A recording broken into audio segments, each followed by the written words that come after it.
Hello guys, it's Adam here from Blend Commerce. Hope you're doing well. In this video, what I'm going to do is show you a care package flow that we've created, which basically enables Shopify merchants to use SMSBump and to create a flow that helps you sell care packages. And you can find all the information within the blog that's associated with this video.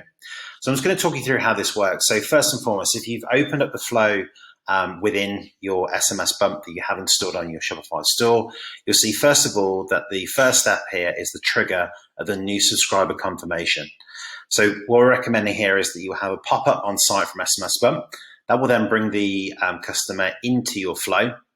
And once they're in your flow, we're then going to start off with using the SMS with keyword responses as the first action. Now, I'm imagining here that we are perhaps working with a beauty brand or perhaps working with a food brand or drinks brand that is basically going to ask a series of questions to recommend a particular care package to a customer of that store. Now, you'll notice what I've done on the left-hand side is that I've created here two keyword responses. One is male, one is female. And if we scroll down, you can see that I've asked, we're here to help you find the perfect care package for, and then you can insert your own brand name, who you're shopping for. So male or female, nice and simple to start off with. Now, what you'll see here on the right-hand side is that when that happens, we then get a split. So we have if people respond male, and then over here, we have if people respond female. So broadly speaking, the information that's in these texts that follow are actually fairly similar but personalized depending on the information that we've got. So the second step then is, great, is he over or under 25? Please arrive with under or over.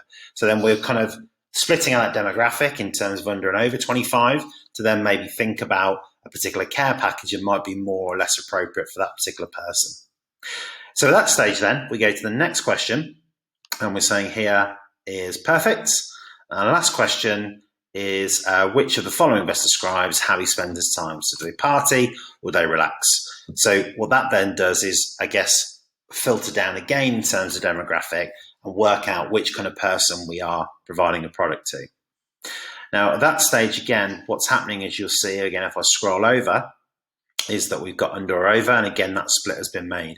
So each time that we're using these responses, we are essentially filtering that person into a particular group that we are then going to send a message to.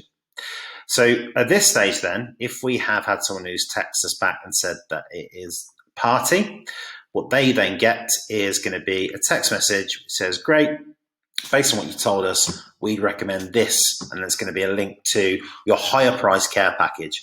So go in here with the URL to that care package that is of the higher value and see then if that person purchased that package. What we then do is move down to the next step, which is delay. So we're going to give them 2 hours, which we feel is a good enough time to allow them to consider making that purchase. If they don't purchase, what we've done is put a check in there. So we've put a check in which says customer finishes, makes an order since the flow start is false, which means that if the answer to that is yes, i.e. they haven't purchased, what we then do is we send another SMS which says, how about another suggestion for a care package? And then there we'll insert the link to the lower value care package. Now, this is, I guess, kind of the starting point. So some ideas to kind of take this further. You could have more questions before if you have a more specialized product that you work with. And equally, in terms of the texts that come after this, if perhaps they don't purchase at that time, maybe also what you want to do is offer them another product or get some more information out of them or send them a longer, I guess, flow that is going to encourage them to purchase in the future. So there's lots really you can do as a starting point here. But I think definitely this will give you a way to start selling those care packages and taking advantage of this for your Shopify store.